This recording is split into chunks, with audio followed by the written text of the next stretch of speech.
Not പിൻവലിച്ചതിനെ തുടർന്ന് സഹകരണ മേഖലയിലുണ്ടായ പ്രതിസന്ധിക്കെതിരെ സംസ്ഥാനത്ത് ജനരോക്ഷമിരമ്പി. ഇടതുപക്ഷം ആഹ്വാനം ചെയ്ത ഹർത്താൽ സംസ്ഥാനത്ത് പൂർണ്ണമായിരുന്നു. അവശ്യ സർവീസുകളെ ഹർത്താലിൽ നിന്ന് ഒഴിവാക്കിയിരുന്നു. ഹർത്താൽ പൊതുവെ സമാധാനപരമായിരുന്നു.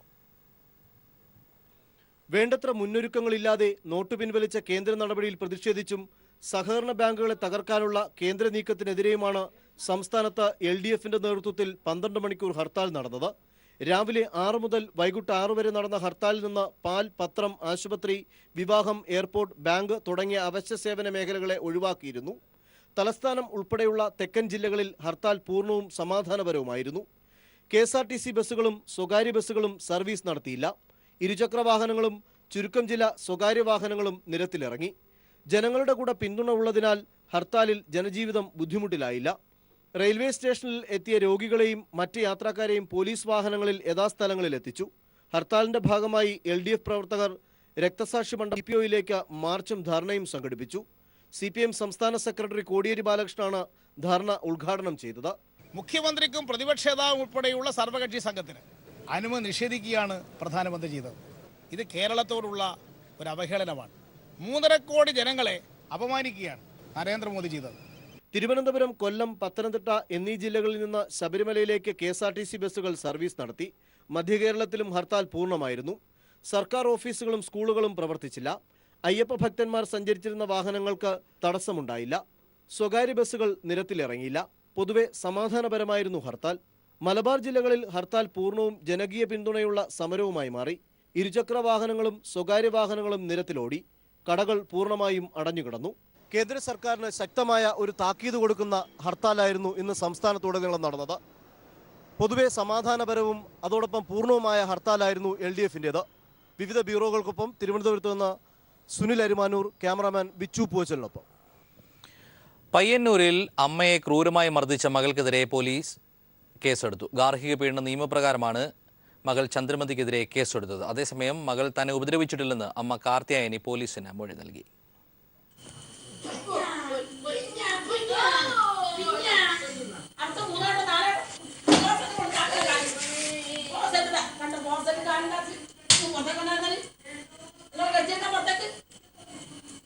പയ്യന്നൂർ മാവിച്ചേരിയിലാണ് മകൾ അമ്മയെ ഉപദ്രവിക്കുന്ന ദൃശ്യങ്ങൾ പുറത്തുവന്നത്. മകൻ പയ്യന്നൂർ പോലീസിൽ നൽകിയ പരാതിയുടെ അടിസ്ഥാനത്തിൽ പയ്യന്നൂർ പോലീസ് കാർത്യായനി അമ്മയെ ഉപദ്രവിച്ച മകൾ ചന്ദ്രമതിക്കെതിരെയും ചന്ദ്രമതിയുടെ ഭർത്താവ് രവീന്ദ്രനെതിരെയും കേസെടുത്തു. ആ സംഭവത്തെ പറ്റി ഇന്നലെ നമുക്കൊരു പരാതി കിട്ടിയിട്ടുണ്ടായിരുന്നു. അവിടെ പോലീസ് വീട്ടിൽ പോയി ഒരു പ്രാഥമിക അന്വേഷണം നടത്തിയ ശേഷം തിരിച്ചു വന്നിട്ട് ഒരു FIR നോൺ അവൈലബിൾ സെക്ഷനായിട്ട് FIR എടുത്തിട്ടുണ്ട്. ഇൻവെസ്റ്റിഗേഷൻ കഴിഞ്ഞിട്ട് ഡിപ്പെൻഡിംഗ് അപ്പോൺ അറസ്റ്റ് ഉണ്ടാവും. ഇവരുടെ അറസ്റ്റ് പോലീസ് രേഖപ്പെടുത്തി. അതേസമയം കാർത്യായനിയെ വൈദ്യപരിശോധനയ്ക്ക് ഹാജരാക്കി മൊഴി രേഖപ്പെടുത്തി. എന്നാൽ മകൾ തന്നെ ഉപദ്രവിച്ചിട്ടില്ലെന്നും നന്നായി സംരക്ഷിക്കുന്നുണ്ടെന്നും കാർത്യായനി പോലീസിൽ മൊഴി നൽകി കഴിഞ്ഞു. ചന്ദ്രമതിയെയും ഭർത്താവിനെയും കോടതിയിൽ ഹാജരാക്കിയതിനു ശേഷം ആവശ്യമായ നടപടികൾ സ്വീകരിക്കുമെന്ന് പോലീസ് അറിയിച്ചു. സഹോദരന്മാർ തമ്മിലുള്ള സ്വത്ത് തർക്കമാണ് സംഭവത്തിന്റെ അടിസ്ഥാന വിഷയമെന്നും പോലീസ് പറയുന്നു. PV Joshila, news bureau, Kannur. വരൾച്ചയെ പ്രതിരോധിക്കാൻ ഭാരതപ്പുഴയ്ക്ക് സംരക്ഷണം തീർത്ത് പാലക്കാട് പരുതൂരിൽ ജനകീയ കൂട്ടായ്മയിൽ തടയണ നിർമ്മാണം. പരുതൂർ ഗ്രാമപഞ്ചായത്ത് നേതൃത്വത്തിലാണ് ഉത്സവ അന്തരീക്ഷത്തിൽ നിളയ്ക്ക് കുറുകെ 150 മീറ്റർ നീളത്തിൽ താൽക്കാലിക തടയണ പണിതത്. അധികം വൈകാതെ എത്തുന്ന കൊടും വരൾച്ചയുടെ ആപത് സൂചന നൽകിയാണ് ഭാരതപ്പുഴയുടെ സഞ്ചാരം. പലയിടങ്ങളിലും നീർച്ചാലാണിന്ന്. മഴയുടെ വലിയ കുറവിനൊപ്പം അനിയന്ത്രിതമായ മണലെടുപ്പും ഇതിന് ആക്കം കൂട്ടി. മലപ്പുറം, പാലക്കാട്, തൃശൂർ ജില്ലകളിലെ കുടിവെള്ള ജലസേചന സ്രോതസ്സിനെ സംരക്ഷിക്കേണ്ടതിന്റെ പ്രാധാന്യം തിരിച്ചറിഞ്ഞാണ് ജനകീയ കൂട്ടായ്മയിൽ പരുതൂർ കൂട്ടക്കടവിലെ തടയണ നിർമ്മാണം. ഒരു നാട് മുഴുവൻ പ്രായഭേദമന്യേ തടയണ തീർക്കാനായി ഒഴുകിയെത്തി. ഞങ്ങൾ NSSന്റെ ഭാഗമായിട്ട് പരുതൂർ ഹയർ സെക്കൻഡറി സ്കൂളിൽ നിന്നാണ് ഞങ്ങൾ ഇവിടെ എത്തിയത്. അപ്പോൾ തടയണ നിർമ്മിക്കുക എന്നുള്ളതിൽ ഞങ്ങൾക്കും പങ്കാളികളാൻ പറ്റിയതിൽ ഒരുപാട് സന്തോഷമുണ്ട്. ഞങ്ങൾക്ക് ഇപ്പോഴും നല്ല ഇൻട്രസ്റ്റ് ഉണ്ട് ചെയ്യാൻ. ഞങ്ങൾ ഒരു പുതിയൊരു അനുഭവമാണ് എല്ലാവർക്കും. വളരെ സന്തോഷമുണ്ട്. പരുതൂർ പഞ്ചായത്തിന്റെ ജനകീയമായ തടയണക്ക് ഞങ്ങൾ പങ്കാളിയാൻ കഴിഞ്ഞതിൽ അത്രയൊരു ഉത്സവമായിട്ടാണ് ഇത് ഞങ്ങളെ പട്ടാമ്പി NSS യൂണിറ്റ് ഏറ്റെടുത്തുള്ളത്. 10,000-കണക്കിന് ചാക്കുകളിൽ മണൽ നിറച്ച് 2.5 മീറ്റർ ഉയരത്തിലും 3 മീറ്റർ വീതിയിലുമാണ് 150 മീറ്റർ നീളമുള്ള താൽക്കാലിക തടയണ തീർത്തത്. വിവിധ സ്കൂളുകളിൽ നിന്നെത്തിയ വിദ്യാർത്ഥികളും NSS, സ്റ്റുഡന്റ് പോലീസ്, കർഷകർ, തൊഴിലുറപ്പ് തൊഴിലാളികൾ, സന്നദ്ധ സംഘടനകൾ എന്നിവർ ഒറ്റ മനസ്സായി പ്രതിരോധ ജനകീയ കൂട്ടായ്മയിൽ കൈകോർത്തു. News bureau, Palakkad. കാസർഗോഡ് ചന്ദ്രഗിരി പുഴയിൽ 2 വിദ്യാർത്ഥികൾ മുങ്ങി മരിച്ചു. ഇന്ന് ഉച്ചയോടെ ബാവിക്കര കടവിലാണ് ദുരന്തമുണ്ടായത്. ഇരുവരും സഹോദരങ്ങളുടെ മക്കളാണ്. ഒപ്പമുണ്ടായിരുന്ന മറ്റ് 2 കുട്ടികളെ നാട്ടുകാർ രക്ഷപ്പെടുത്തി. ഇന്ന് ഉച്ചയോടെ ചന്ദ്രഗിരി പുഴയുടെ ബാവിക്കര കടവിൽ കുളിക്കാനിറങ്ങിയ 4 കുട്ടികളിൽ 2 പേരാണ് ദുരന്തത്തിൽപ്പെട്ടത്. പൂവൽ നെല്ലിക്കാൽ സ്വദേശി മുഹമ്മദിന്റെ മകൻ 17 വയസ്സുള്ള അബ്ദുൾ അസീസ്, മുഹമ്മദിന്റെ സഹോദരി റാബിയയുടെ മകൻ 12 വയസ്സുള്ള ഹാഷിം എന്നിവരാണ് മരിച്ചത്. മുഹമ്മദും മറ്റ് 2 കുട്ടികളും ഇവർക്കൊപ്പം ഒരുമിച്ചാണ് ബാവിക്കര കടവിൽ കുളിക്കാനെത്തിയത്. പുഴയുടെ ആഴവും ഒഴുക്കുമുള്ള ഭാഗത്തേക്ക് നീങ്ങിയ അസീസും ഹാഷിമും പെട്ടെന്ന് വെള്ളത്തിൽ താഴുകയായിരുന്നു. ബഹളം കേട്ട് ഓടിക്കൂടിയ നാട്ടുകാർ മുഹമ്മദിനെയും മറ്റ് 2 കുട്ടികളെയും കരക്കെത്തിച്ചു. സംഭവം അറിഞ്ഞ് പോലീസും എത്തി.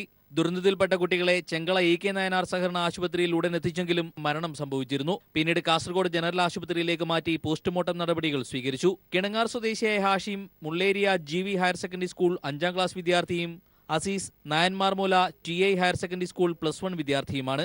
News bureau, Kasaragod.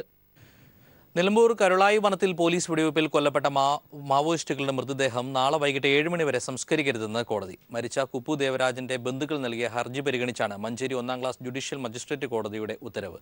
മൃതദേഹങ്ങൾ ഇപ്പോൾ കോഴിക്കോട് മെഡിക്കൽ കോളേജ് ആശുപത്രിയിലാണ് സൂക്ഷിച്ചിട്ടുള്ളത്. നിലമ്പൂർ പോലീസ് ഏറ്റുമുട്ടലിൽ കൊല്ലപ്പെട്ട മാവോയിസ്റ്റുകളുടെ മൃതദേഹം ചൊവ്വാഴ്ച വൈകിട്ട് 7 മണി വരെ സൂക്ഷിക്കണമെന്നാണ് മഞ്ചേരി സെഷൻസ് കോടതിയുടെ നിർദ്ദേശം. പെരിന്തൽമണ്ണ ഡിവൈഎസ്പിക്കാണ് നിർദ്ദേശം നൽകിയിരിക്കുന്നത്.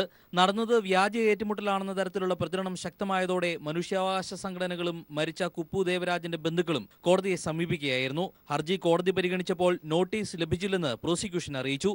ഇതേ തുടർന്നാണ് ചൊവ്വാഴ്ച ഹർജിയിൽ വാദം കേൾക്കുന്നതുവരെ മൃതദേഹം സംസ്കരിക്കരുതെന്ന് കോടതി ഉത്തരവിട്ടത്.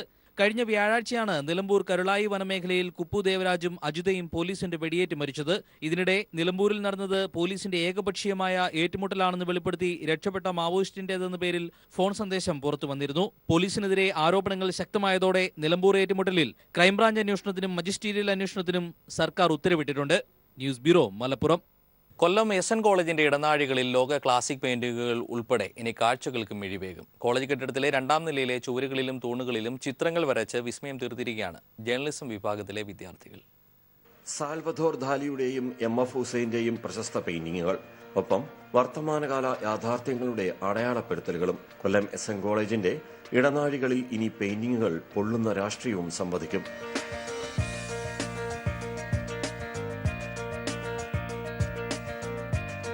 48 കുട്ടികളുടെ 2 മാസത്തെ ശ്രമഫലമായാണ് കോളേജ് കെട്ടിടത്തിന്റെ 2ാം നിലയിലെ ഇടനാഴിയിൽ 38 ചിത്രങ്ങൾ ആലേഖനം ചെയ്യപ്പെട്ടത്. ഞങ്ങളങ്ങനെ ക്ലാസ്സിൽ ഡെസ്കിലും ബോർഡിലും ഒക്കെ ചെറുതായിട്ട് വരച്ച് തുടങ്ങിയതുള്ളായിരുന്നു. അത് കണ്ടിട്ട് ഞങ്ങളെ സാറ് അമിത് സാറാണ് ഞങ്ങളടുത്ത് പറഞ്ഞത്, നിങ്ങൾ പുറത്തോട്ട് ഒരു ക്യാൻവാസ് ഒപ്പിക്കുക, ഇവർ ക്യാൻവാസ് ഒന്ന് അതിനകത്ത് വരച്ച് നിങ്ങളെ കഴിവ് അതിനകത്ത് പ്രകടിപ്പിക്കാൻ ശ്രമിക്കുക. അതുകൂടാതെ തന്നെ സെൻറ് ജോസഫ് കോളേജിലെ ശ്രീകുമാർ സാറിൻ്റെ ഒരു ക്ലാസ് ഞങ്ങൾക്കുണ്ടായിരുന്നു. ആ ഒരു ക്ലാസ്സിൽ നിന്ന് കിട്ടിയ സാറ് പറഞ്ഞ വാക്കുകളും സാറിൻ്റെ ഇൻസ്പിറേഷനും കൂടെ ആയപ്പോഴാണ് ഞങ്ങൾ ക്ലാസ് റൂമിൽ നിന്നും പുറത്തേക്ക് ഞങ്ങളൊരു സിഗ്നേച്ചറായിട്ട് ഈ കോളേജിൽ കോറിഡോറിൽ ഇങ്ങനെ പടം വരയ്ക്കാൻ കാണും. അപ്പോൾ ഇത്തരത്തിലൊരു വന്നപ്പം ആദ്യം തന്നെ അനുവാദം കൊടുത്തു, പ്രോത്സാഹനവും കൊടുത്തു. നമുക്ക് പോസിറ്റീവായി ഒരു ഇത് കൊടുത്തു കഴിഞ്ഞപ്പോഴത്തേക്ക് തീർച്ചയായിട്ടും വളരെ വലിയൊരു മാറ്റമാണ്. നമ്മൾ ഏതാനും മാസങ്ങൾ കൊണ്ടാണ് ഇത്രയും സംഭവിച്ചത്. ജേർണലിസം ഡിപ്പാർട്ട്മെന്റിലെ വിദ്യാർത്ഥികളാണ് ഇടനാഴിയിൽ പെയിന്റിംഗ് ചെയ്യാൻ മുൻകൈയെടുത്തത്. സ്പോൺസർമാരെ ലഭിച്ചാൽ കോളേജിന്റെ കൂടുതൽ ഭിത്തികളിലും തൂണുകളിലും പെയിന്റിംഗ് ചെയ്യാനാണ് വിദ്യാർത്ഥികളുടെ തീരുമാനം.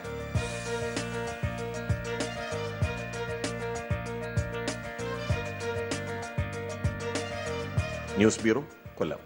21ാമത് കേരള രാജ്യാന്തര ചലച്ചിത്രമേളയിൽ ലോക സിനിമാ വിഭാഗത്തിൽ പ്രേക്ഷകരെ കാത്തിരിക്കുന്നത് 81 ചിത്രങ്ങൾ. ഇന്ത്യ അടക്കം 50 രാജ്യങ്ങളിൽ നിന്നുള്ള ചിത്രങ്ങളാണ് പ്രദർശിപ്പിക്കുന്നത്.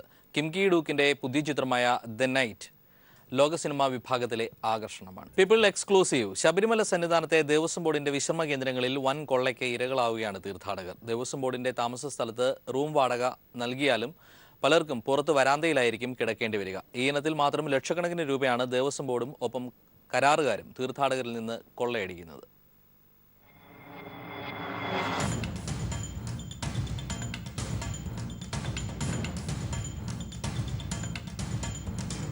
ദേവസ്വം ബോർഡിന്റെ സന്നിധാനത്തെ കൈലാസ് തീർത്ഥാടക വിശ്രമ കേന്ദ്രത്തിലെത്തിയ കോഴിക്കോട് സ്വദേശികളാണ് ദേവസ്വം ബോർഡ് ഉദ്യോഗസ്ഥ കരാർ കൂട്ടുകെട്ടിന്റെ ഇരകളായത്. 601 നമ്പർ റൂമിന് 1100 രൂപ വാങ്ങി റെസീറ്റും നൽകിയിട്ട് റൂമിലെത്തി നോക്കിയപ്പോഴാണ് ഇവർക്ക് കാര്യം മനസ്സിലായതും. റൂം നേരത്തെ തന്നെ ഓൺലൈനായി മറ്റൊരു പാർട്ടിക്ക് നൽകുകയും അവർ അതിനകത്ത് താമസവും തുടങ്ങിയിരുന്നു. റൂമിൽ ചെന്ന് നോക്കുമ്പോൾ അത് ആരോ ഓൺലൈനിൽ ബുക്ക് ചെയ്ത് അവിടെ റൂം ആൾ താമസമുണ്ട്. അപ്പോൾ ഞങ്ങൾക്ക് റൂമില്ല, ഞങ്ങളോട് വരാന്തേ കിടന്നോളം പറഞ്ഞു. ടോയ്ലറ്റും ഒന്നുമില്ല, ഒരു സൗകര്യമില്ല. സംഭവം വലിയ ബഹളത്തിലെത്തിയതോടെ റൂം നമ്പർ എഴുതിയെന്നേ ഉള്ളൂ, അതിനു പുറത്ത് വരാന്തയിൽ കിടക്കുന്നതിനാണ് അയ്യപ്പന്മാരോട് പൈസ വാങ്ങിച്ചത് എന്നായി പണം കൈപ്പറ്റി റെസീറ്റ് നൽകിയ വ്യക്തി. പിന്നീട് വലിയ ബഹളമായി. ഈ സമയത്തൊന്നും ദേവസ്വം ബോർഡിന്റെ ഭാഗത്തു നിന്നും കാര്യങ്ങൾ അറിഞ്ഞിട്ടും ആരും തിരിഞ്ഞു നോക്കിയില്ല. അതേസമയം സമാന രീതിയിൽ ദേവസ്വം ബോർഡിന്റെ തട്ടിപ്പിനിരയായി വരാന്തയിൽ കിടക്കുന്നവർ പലരും പ്രതിഷേധവുമായി എത്തി. ഇപ്പോൾ 24 മണിക്കൂർ നേരത്തേക്ക് മറ്റുള്ളവർ ബുക്ക് ചെയ്തിട്ട് അത് 3-4 പ്രാവശ്യം ഇവരറിയാതെ തന്നെ മറ്റേ ഏജന്റുമാർ മറിച്ചു വിട്ടുകൊണ്ടിരിക്കുകയാണ്. അത് വരുന്ന 50 പേരോടും 40 പേരോടും 3500, 7,500 വരെ മേടിച്ച കാര്യങ്ങൾ എനിക്കറിയാം. സംഭവം അറിഞ്ഞ സ്ഥലത്തെത്തിയ എക്സിക്യൂട്ടീവ് മജിസ്ട്രേറ്റ് വന്ന് പരിശോധിച്ചപ്പോഴാണ് കാര്യങ്ങൾ കൂടുതൽ വ്യക്തമായത്. നിരവധി പേരോട് ഇത്തരത്തിൽ ഇവർ റൂം എന്ന ഇനത്തിൽ പൈസ വാങ്ങി വരാന്തയിലാണ് ഇവരെ കിടത്തുന്നതെന്നും ബിൽ ബുക്കിലടക്കം കൃത്രിമം കാണിച്ച് അയ്യപ്പന്മാരുടെ കയ്യിൽ നിന്നും വലിയ തുകയാണ് കൈപ്പറ്റുന്നതെന്നും മനസ്സിലായി.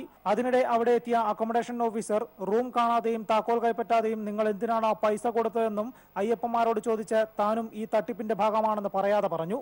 ഏറ്റവും ഒടുവിൽ എല്ലാം സന്നിധാനത്തെ വിജിലൻസ് ഓഫീസറുടെ മുന്നിലെത്തി. അയ്യപ്പന്മാർക്ക് വേറെ റൂം കൊടുത്ത് പ്രശ്നം തീർക്കാൻ അദ്ദേഹത്തിന്റെ നിർദ്ദേശം. വലിയ തട്ടിപ്പിന്റെ തെളിവ് സഹിതം തന്റെ മുന്നിലെത്തിയിട്ടും നടപടിയെടുക്കാതെ ഒതുക്കി തീർത്തത് വഴി വിജിലൻസിലുള്ള വിശ്വാസം നഷ്ടപ്പെട്ടുവെന്നും മാത്രമല്ല ഈ തട്ടിപ്പ് കച്ചവടത്തിൽ അദ്ദേഹത്തിന് പങ്കുണ്ടെന്നുമാണ് അയ്യപ്പന്മാർ പറയുന്നത്.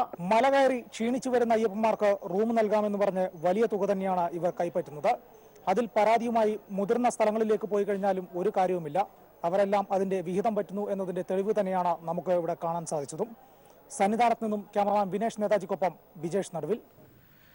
നോട്ട് നിരോധനത്തിൽ പ്രതിഷേധിച്ച് പാരഡി ഗാനം പുറത്തിറക്കി കലാകാരന്മാർ. തിരഞ്ഞെടുപ്പ് പാരഡി ഗാനങ്ങൾ ഒരുക്കുന്ന അബ്ദുൽ ഖാദർ കാക്കനാടും സംഘവുമാണ് നോട്ട് പാട്ട് പുറത്തിറക്കി പ്രതിഷേധത്തിന്റെ ഭാഗമാകുന്നത്. കലാകാരന്മാരെന്ന നിലയിൽ നോട്ട് നിരോധനം തങ്ങളെയും രൂക്ഷമായി ബാധിച്ചതിനാലാണ് ഇങ്ങനെയൊരു പാട്ട് പുറത്തിറക്കാൻ തീരുമാനിച്ചതെന്നും അബ്ദുൽ ഖാദർ പറയുന്നു. കഴിഞ്ഞ 15 വർഷമായി എല്ലാ രാഷ്ട്രീയ പാർട്ടികൾക്കും വേണ്ടി തിരഞ്ഞെടുപ്പ് പാരഡി ഗാനങ്ങൾ ഒരുക്കുന്നുണ്ട് അബ്ദുൽ ഖാദർ കാക്കനാട്. ക്ലാസ്മേറ്റ്സ് എന്ന ചിത്രത്തിലെ തിരഞ്ഞെടുപ്പ് ഗാനമായ വോട്ടുപാട്ടിനെ നോട്ടുപാട്ടാക്കി കറൻസി നിരോധനത്തിനെതിരെയുള്ള പ്രതിഷേധത്തിന്റെ ഭാഗമാകുകയാണ് അബ്ദുൽ ഖാദർ കാക്കനാടും സംഘവും. നോട്ട് ഇന്ന് ഗതികേടിൽ വളഞ്ഞിട്ട് കാലച്ചിൽ തുടരണ നോട്ട്, ഈ നോട്ട് ഇന്ന് മുരിയരിക്കായി ജനതക്ക് വട്ടക്കലയണ നോട്ട്, ഈ ഭാരത മണ്ണും നിശ്ചലമാ മുഴു പട്ടിണി എങ്ങും പടരുകയായി. നോട്ട് പാട്ടിന്റെ റെക്കോർഡിംഗ് കൊച്ചി പാലാരിവട്ടത്ത് സ്റ്റുഡിയോയിൽ നടന്നു. നോട്ടിനായി നെട്ടോട്ടമോടുന്ന ജനത്തിന്റെ അവസ്ഥ മുഴുനീളം നിറഞ്ഞു നിൽക്കുന്നുണ്ട് പാരഡി ഗാനത്തിൽ. ഈ ചെയ്തി കണ്ട് മനം നൊന്ത് രണ്ടു വക്കും മിണ്ടിപ്പോയാൽ സംഘികളെന്നൊത്ത് ചേർന്നു വരവാൻ, പിന്നെ രാജ്യദ്രോഹിയാക്കി മറ്റു രാജ്യസ്നേഹം സംഘിയുടെ കുത്തകയാണെന്ന് ചൊല്ലി നടപ്പാ, സഹകരണ പ്രസ്ഥാനത്തെയും പൂട്ടിക്കാനൊരു ലോക്ക്. യുവഗായകൻ CH ഫഹദാണ് ഗാനം ആലപിച്ചിരിക്കുന്നത്. വരികൾ അബ്ദുൽ ഖാദർ കാക്കനാടിൻ്റെത് തന്നെ. നോട്ട് നിരോധിച്ച പാർട്ടിയെ പുകഴ്ത്തിക്കൊണ്ട് പാട്ട് എഴുതാനായിട്ട് നമ്മുടെ അടുത്ത് വന്നിട്ടില്ല. നമ്മൾ വ്യക്തി എന്ന നിലയിൽ നമുക്ക് അതിനോട് താല്പര്യമില്ല. കാരണം നമ്മൾക്കും അനുഭവിക്കുകയാണ് ബുദ്ധിമുട്ടുകൾ. ഇപ്പോൾ സ്റ്റുഡിയോകളായ ഏത് വിപണന സാധ്യത എല്ലാ മേഖലകളിലും ഈ പ്രതിസന്ധിയിലാണ്. അപ്പോൾ നമ്മൾ ഏറ്റവും ഇഷ്ടം എന്ന് പറഞ്ഞാൽ നമുക്ക് പ്രതിഷേധത്തിൽ പങ്കുചേരാനാണ് ഇഷ്ടം. നോട്ട് നിരോധനം ദുരിതത്തിലാക്കിയ ജനത്തിന്റെ ദുരവസ്ഥ കൂടുതൽ പാരഡി ഗാനങ്ങളായി പുറത്തിറക്കാൻ ഒരുങ്ങുകയാണ് സംഘം. News bureau, Kochi. കേന്ദ്ര സർക്കാരിന്റെ കറൻസി അസാധുവാക്കൽ നടപടി റിയൽ എസ്റ്റേറ്റ് മേഖലയെ പ്രതികൂലമായി ബാധിച്ചതായി കണക്കുകളിൽ വ്യക്തം. സംസ്ഥാന രജിസ്ട്രേഷൻ വകുപ്പിന്റെ വരുമാനത്തിൽ വൻ ഇടിവാണ് രേഖപ്പെടുത്തിയത്. ഭൂമി രജിസ്ട്രേഷനിൽ 50% കുറവുണ്ടായതായും രജിസ്ട്രേഷൻ വകുപ്പിൽ നിന്നും ലഭിച്ച കണക്കുകൾ വ്യക്തമാക്കുന്നു. 500,000 രൂപയുടെ നോട്ടുകൾ പിൻവലിച്ചതിന്റെ തൊട്ടടുത്ത ദിവസം തന്നെ രജിസ്ട്രേഷൻ 1/3 കുറഞ്ഞതായാണ് കണക്ക്. നവംബർ 3 മുതൽ 8 വരെ ശരാശരി 9.40 കോടി രൂപ രജിസ്ട്രേഷൻ വകുപ്പിന് വരുമാനം ലഭിച്ചിരുന്നത് നവംബർ 9-ന് 1.49 കോടി രൂപയായി കുറഞ്ഞു. ഇതിൽ 42.5 ലക്ഷം രൂപ മാത്രമാണ് ഫീസ് ഇനത്തിൽ ലഭിച്ചത്. 1.07 കോടി രൂപ സ്റ്റാമ്പ് ഡ്യൂട്ടി ഇനത്തിലും ലഭിച്ചു. കറൻസി പിൻവലിക്കൽ നടപടി സാമ്പത്തിക ചലനാത്മകതയെ കാര്യമായി ബാധിച്ചുവെന്ന് വിവരാവകാശ പ്രവർത്തകൻ അഡ്വക്കേറ്റ് DB വിനു പറഞ്ഞു. 8-ാം തീയതി ഇത്തരത്തിലുള്ളൊരു വിജ്ഞാപനം പുറപ്പെടുവിച്ചതിന് ശേഷം സംസ്ഥാനത്തെ രജിസ്ട്രേഷൻ ഓഫീസുകളിൽ ആധാരത്തിൻ്റെ രജിസ്ട്രേഷനിൽ 50% കുറവ് സംഭവിച്ചു എന്നാണ്. രജിസ്ട്രേഷൻ ഫീസ് ഇനത്തിലും കോട്ട് ഫീ ഇനത്തിലും കിട്ടുന്ന വരുമാനത്തിൽ 85% ചോർച്ച വന്നു എന്നാണ് കണക്കുകൾ വ്യക്തമാക്കുന്നത്.